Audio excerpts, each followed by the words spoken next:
In a time long ago, there lived in the kingdom of Gallowmere a sorcerer named Zerok. This arrogant, pitiless man hated his fellow citizens for their simple and peaceful ways. So he raised an army of demons and set out to take the realm for his own. The king's champion, Sir Daniel Fortescue, led the militia in the battle against this unholy horde. Songs are still sung of how he spearheaded the charge deep into the accursed multitude, how demons fell before him like wheat before the scythe, and how at last, though mortally wounded, he destroyed the sorcerer utterly. Fortescue went down in history that day as the hero of Gallowmere, and a time of peace began, which was to last for 100 years. And then the sorcerer returned.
It has risen again. Sir Daniel Fortescue, see? The hero of Gallowmere who fell at the first charge. The fog of war and the shrouds of time conspire to turn the arrow fodder into the saviour of the day. But we knows better.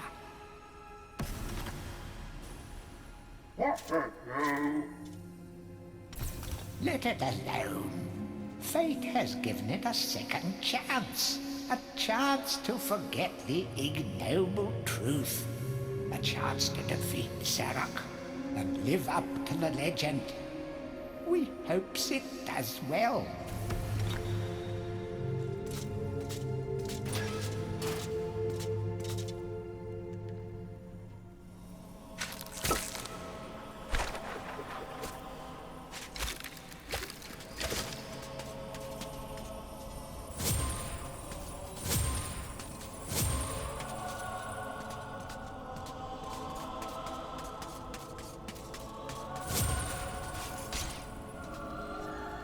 Any treasure that you find will be added to your coin total. Coins are used to buy items from the greedy merchant gargoyles.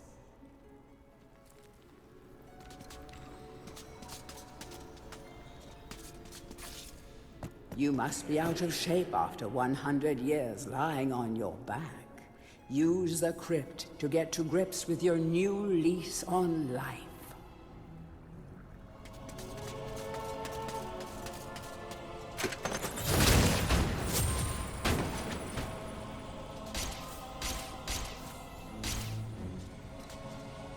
Some weapons contain powers and abilities beyond the ordinary.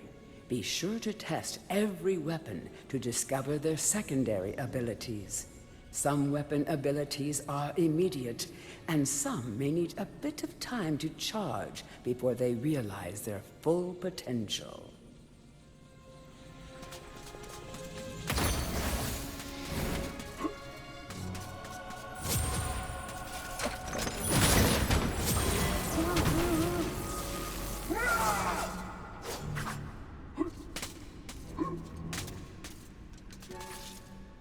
During your travels through Gallowmere, you will collect many items.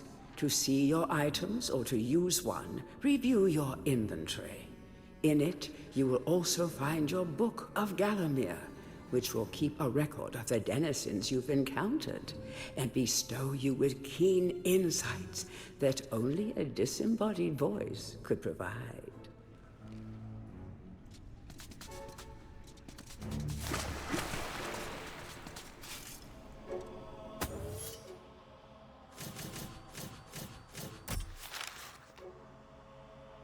Our bone-headed protagonist, born again into this age of wonders.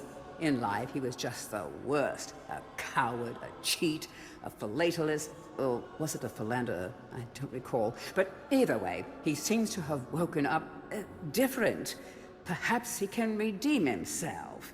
Zarok should be more careful where he aims his dark magic. Morton was so happy when Dan died. Surely he initially had a lot of housework to do, but now he's got the place to himself and just how he likes it. Of course, Dan coming back to life was a bit of a shock, but Morton will do anything he can to keep his home buddy safe and get him back to the earthly darkness as quickly as possible. Can you imagine how boring it would be to be a sentient being, wise even, and be stuck permanently to a brick wall? No wonder these guys are grumpy. They pass time by eavesdropping, gossiping, and bad-mouthing any bizarre-looking adventurers that might pass by. It is said that Xeroc's preoccupation with necromancy stems from an obsession to resurrect his childhood puppy. Let's just reflect for a moment. Isn't that just tragic? All this poor troubled soul has ever wanted is to command the forces of darkness, enslave mankind, and play ball one last time with dear old Mr. Snuffy.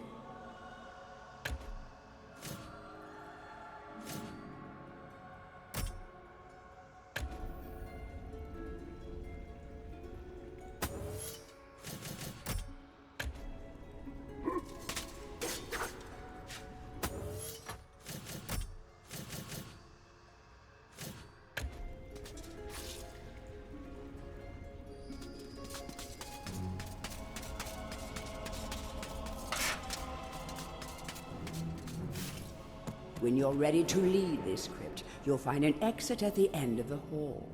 To unlock the gates, you must find a runestone and place it in the ornate hand set next to the doorway. You will find life bottles throughout Gallowmere. They contain the same magic that rose you from your slumber and will raise you from the dead once again. When your life is low, using this bottle will help you feel a little better. And remember to fill it when you can.